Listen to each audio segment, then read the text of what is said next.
അഖില, ഈ ഹൈക്കോടതിയുടെ മുമ്പുണ്ടായിരുന്ന ഒരു ഉത്തരവ് ഹൈക്കോടതി ഇന്നലെ മാറ്റി റദ്ദ് ചെയ്തു. പമ്പുകളിൽ ഉള്ള ടോയ്ലറ്റുകൾ ഇനി തുറന്നു കൊടുക്കണം. പ്രത്യേകിച്ച് NH അടുത്തുള്ള ദേശീയപാതയോരങ്ങളിലുള്ള പമ്പുകൾ തുറന്നു കൊടുത്ത് നമുക്ക് വാഹനയാത്രക്കാർക്ക് ഉപയോഗിക്കാമെന്നാണ് പുതിയ വിധി വന്നത്. എന്തായാലും നല്ല വിധി. നേരത്തെ ഭയങ്കര ബുദ്ധിമുട്ട് അല്ലേ അനുഭവിച്ചിട്ടുണ്ട്. അങ്ങനെയുള്ള വല്ലാത്തൊരു ഒരു വിധിയായിരുന്നു വന്നത്. വലിയ വിമർശനങ്ങളൊക്കെ വരുന്നിരുന്നു. പക്ഷെ അതോടൊപ്പം ഹൈക്കോടതി പറഞ്ഞത് ഈ ടോയ്ലറ്റ് ഉണ്ടാക്കേണ്ടത് പമ്പ് ഉടമസ്ഥരെ അല്ലെങ്കിൽ പമ്പുകാരുടെ പണിയല്ല, തദ്ദേശ സ്വയംഭരണ സ്ഥാപനങ്ങൾ, അതായത് നഗരസഭ, കോർപ്പറേഷൻ, പഞ്ചായത്ത് അവർ ചെയ്യേണ്ട പണിയാണ്. അത് ചെയ്യണമെന്ന് ഹൈക്കോടതി പറഞ്ഞിട്ടുണ്ട്. പക്ഷേ പൊതുവിൽ നമ്മുടെ കാസർഗോഡ് മുതൽ തിരുവനന്തപുരം വരെ എടുത്തു കഴിഞ്ഞാൽ ഏതൊക്കെ നഗരസഭകളിൽ കൃത്യമായി പൊതു ശൗചാലയങ്ങൾ, ടോയ്ലറ്റുകൾ ഉണ്ട്? ഒരു അനുഭവം നോക്കുകയാണെങ്കിൽ ഉണ്ടോ? നമ്മുടെ കോട്ടയത്തെ ഒരു അവസ്ഥ എന്താണ്? അല്ല, ഞാൻ ചോദിക്കട്ടെ, ചേട്ടൻ കോഴിക്കോടല്ലേ? അപ്പൊ ചേട്ടന്റെ ആ നാട്ടിലും നമ്മുടെ ഈ കോട്ടയത്തെ തമ്മിൽ എങ്ങനെയായിരിക്കും? പൊതുവിൽ വളരെ മോശമാണ്. നേരത്തെ നമ്മൾ ചെയ്ത ലൈവുകളിലൊക്കെ ഞാൻ പറഞ്ഞിട്ടുണ്ട്.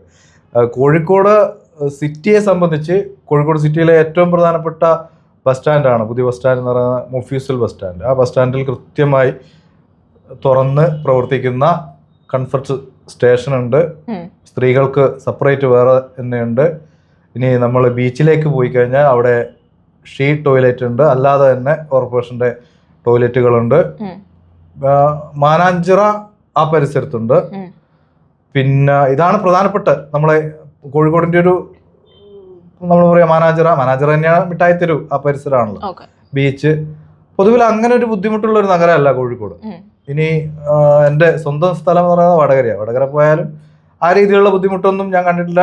തുറന്ന് പ്രവർത്തിക്കുന്ന നല്ല ടോയ്ലറ്റ്. ഈ ടോയ്ലറ്റുകൾ പൂട്ടിയിട്ടാൽ പോലും അതിനൊരു പകര സംവിധാനം അവിടങ്ങളൊക്കെ കണ്ടിട്ടുണ്ട്. പിന്നീട് ഞാൻ തലശ്ശേരി, കണ്ണൂർ, ഈ പറഞ്ഞ പോലെ കാസർഗോഡ് ജോലി ചെയ്തിട്ടുണ്ട് 1.5 വർഷം. നമ്മൾ പലപ്പോഴും കാസർഗോഡിനെ അവഹേളിക്കുന്ന തരത്തിലൊക്കെ സംസാരിക്കാറുണ്ട്. ഞാനല്ല, നമ്മൾ സോഷ്യൽ മീഡിയ. കാസർഗോഡ് എന്തോ പിന്നോക്ക ജില്ലയാണ് എന്നൊക്കെ പറഞ്ഞു. പക്ഷെ അവിടെയും ഈ പറഞ്ഞ പോലെ ടോയ്ലറ്റ് ഇല്ലാത്തൊരവസ്ഥയൊന്നും കണ്ടിട്ടില്ല. പക്ഷെ കോട്ടയത്ത് ഞാൻ വന്ന അന്ന് മുതൽ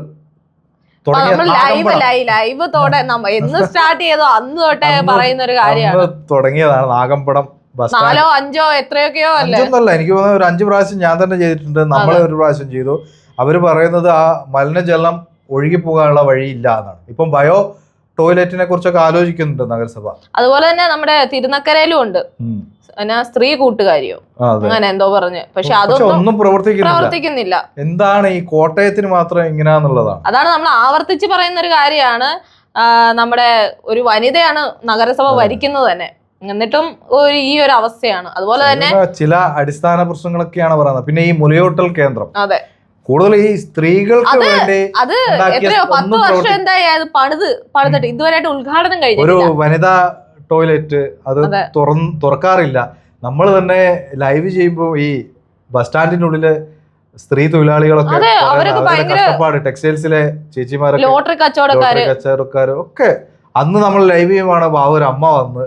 അതെ, ഈ ലോട്ടറി കച്ചവടക്കാരിയായിട്ടുള്ള ഒരു ചേച്ചി തന്നെ പറഞ്ഞത് അവരവരുടെ സാരിയോ അല്ലെ ഷോളോ ഒക്കെ ഇങ്ങനെ മറച്ച് അമ്മയ്ക്കും കുഞ്ഞിനും വേണ്ടി കൊടുക്കൂന്നാ പറയുന്നത്. അപ്പൊ അത്രക്കും മോശമായിട്ടുള്ള ഒരു അവസ്ഥയാണ് അവിടെ എത്തുന്ന സ്ത്രീകൾ അനുഭവിക്കുന്നത്.